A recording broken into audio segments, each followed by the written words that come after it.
Assalamualaikum warahmatullahi wabarakatuh. Perkenalkan, nama saya Laili Izonahdo, NIM 2168103 dari Lokal Ekonomi Syariah 2A. Di sini saya menyajikan sebuah video untuk memenuhi tugas ujian tengah semester mata kuliah Bahasa Indonesia, dosen pengampu Ibu Mailani Harfikasari, MPD. Baiklah, untuk yang pertama di sini saya menggunakan teks editorial sebagai salah satu contoh dari teks genre makro. Sedangkan untuk teks genre mikro, di sini saya menggunakan teks eksplanasi. Untuk perbedaan dari kedua genre tersebut bisa terlihat dari definisinya.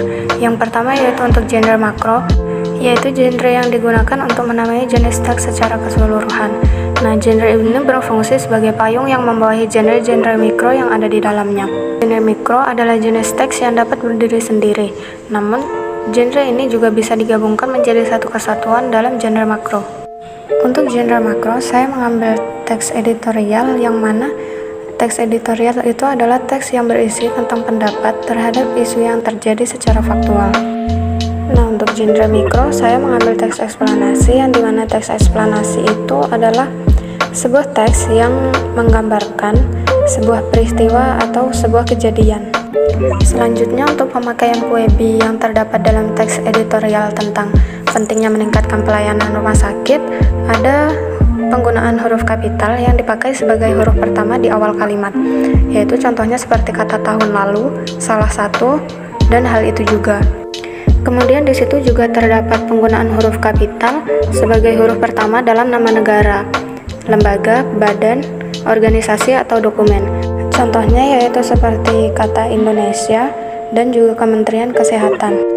Kemudian untuk pemakaian puebi yang terdapat dalam teks eksplanasi tentang gempa Aceh, di situ terdapat penggunaan huruf kapital yang dipakai sebagai huruf pertama awal kalimat.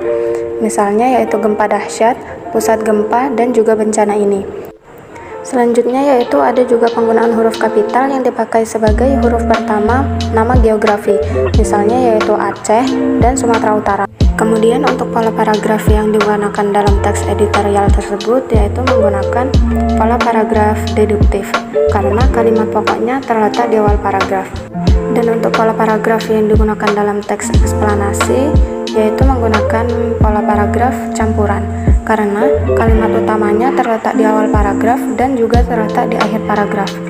Nah, untuk pembahasan yang terakhir yaitu pembahasan mengenai kalimat efektif yang digunakan dalam teks editorial tentang pentingnya meningkatkan pelayanan rumah sakit dan juga penggunaan kalimat efektif yang terdapat dalam teks eksplanasi tentang gempa Aceh. Untuk yang pertama yaitu penggunaan kalimat efektif dalam teks editorial, yang mana kalimat efektifnya salah satunya yaitu terletak di paragraf pertama, yaitu pada bagian tahun lalu banyak masyarakat yang mengeluhkan terkait dengan pelayanan kesehatan rumah sakit Indonesia. Salah satu keluhan terbesar dari masyarakatnya adalah penanganan dokter yang kurang memuaskan.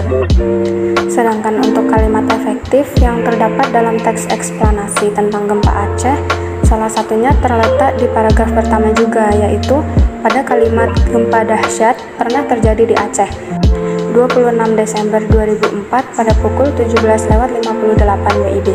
Pusat gempa terletak di sebelah barat Aceh dengan kedalaman 10 km. Baiklah, sekian penyajian materi dari saya, kurang lebihnya saya mohon maaf. Saya akhiri, wassalamualaikum warahmatullahi wabarakatuh.